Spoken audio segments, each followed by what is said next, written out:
Buenas, bienvenidos a Eudaimonia. Hoy vamos a ver los sesgos cognitivos, que son tendencias o desviaciones en nuestra forma de pensar que nos llevan a alejarnos de nuestra racionalidad, buen juicio o interpretación lógica de la realidad que tenemos ante nosotros. La dificultad que presentan estos sesgos es que usualmente nos volvemos ciegos a los mismos y no nos damos cuenta de cómo influyen en nuestros pensamientos y acciones de todos los días. Es importante escuchar a otros que nos pueden llegar a alertar de algún sesgo que estamos teniendo, pero, a diferencia de las falacias lógicas, estos en general tienen un carácter más subjetivo que los hace más difíciles de diagnosticar. El diálogo crítico, constructivo y amable sigue siendo la mejor opción para identificarlos. El sesgo de confirmación es la tendencia a favorecer, interpretar de forma más relevante y o recordar con mayor facilidad toda aquella información o datos que confirman nuestras hipótesis, a la vez que ejercemos un prejuicio desproporcionado a todas las alternativas. Un ejemplo se podría dar al recomendar una cierta medicación, en donde es probable que recordemos lo bien que nos hizo sentir las veces que funcionó, pero nos cueste más recordar cuando no nos hizo ningún efecto. Otro caso puede darse cuando queremos confirmar cierto dato y hacemos una búsqueda en Google. Es más probable que hagamos clic en los resultados, que por el título parecen inclinarse a confirmar la idea que teníamos originalmente, en lugar de cliquear en los que parece ir en otro sentido. El sesgo de autoservicio es la tendencia a ser más favorable en la interpretación de información, acciones o resultados cuando dicho pensamiento nos favorece. Un ejemplo podría ser el pensamiento de que si uno es exitoso, eso se debe mayormente a su propio esfuerzo, mientras que si se fracasa, eso se debe a la mala suerte. Es importante mantener una mente crítica que evalúe con cuidado todo lo que sucedió para poder hacer un análisis más certero. En cualquier caso, el contexto y la suerte siempre tienen un rol fundamental en cualquier resultado que se pueda obtener, sea positivo o negativo. Alguien que dé su máximo esfuerzo pero no tenga suerte, probablemente no alcance el resultado buscado, mientras que otra persona que haga el mínimo esfuerzo y tenga mucha suerte, probablemente sí lo haga.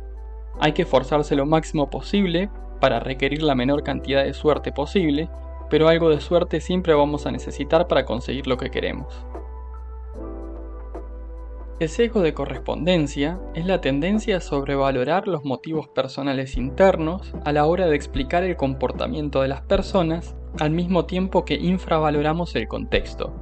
Aquí, en el análisis que hacemos, también influye la opinión que tenemos de la otra persona. Por ejemplo, si alguien a quien apreciamos hace algo malo, diremos que estaba teniendo un mal día, mientras que si lo hace una persona que ya nos cae mal, seguramente diremos que lo hizo porque es una mala persona, sin considerar las circunstancias o el entorno de la situación.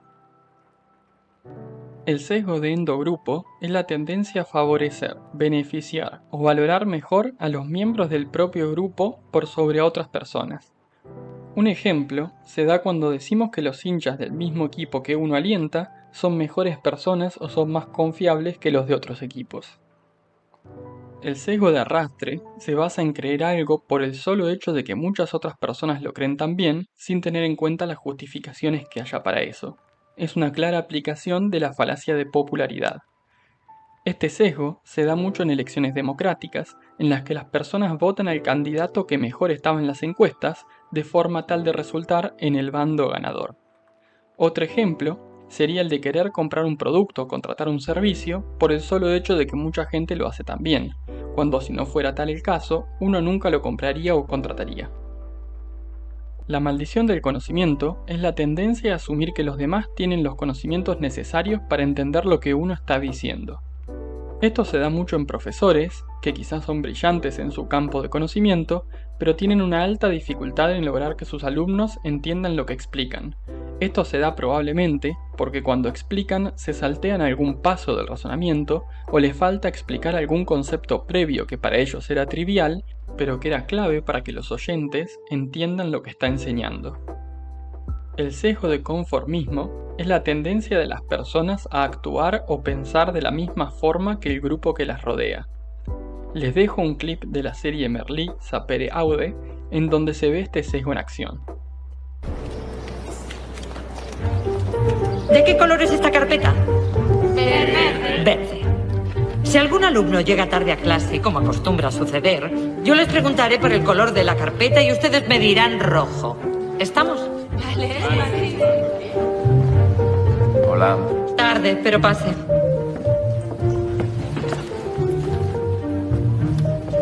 Bien, sigamos. En filosofía hay corrientes como el positivismo que no admiten otra realidad que no sean los hechos. Filósofos como Auguste Comte consideran que hay cosas que caen por su propio peso y que no admiten discrepancia. Como por ejemplo, el color de esta carpeta. Usted, ¿de qué color es esta carpeta? Roja. ¿Y usted? Roja. ¿De qué color es? Usted, la chica del pelito corto. Roja. ¿Y usted? Roja. Roja. Roja. Roja. Roja. Roja. ¿Y usted?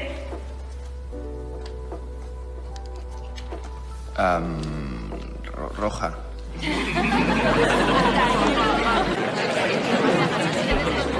A ver, ¿puedo continuar? Está claro que la carpeta es verde.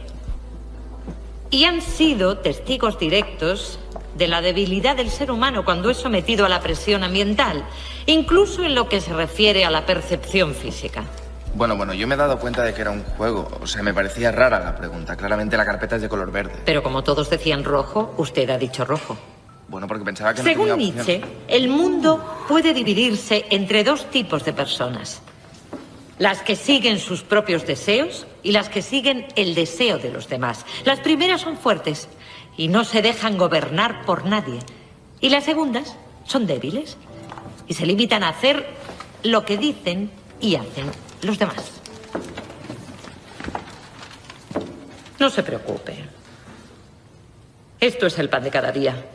Somos muy sumisos y acabamos admitiendo las ideas de la mayoría. Incluso en Alemania, la gente fue capaz de creer lo que repetía una y otra vez la propaganda nazi.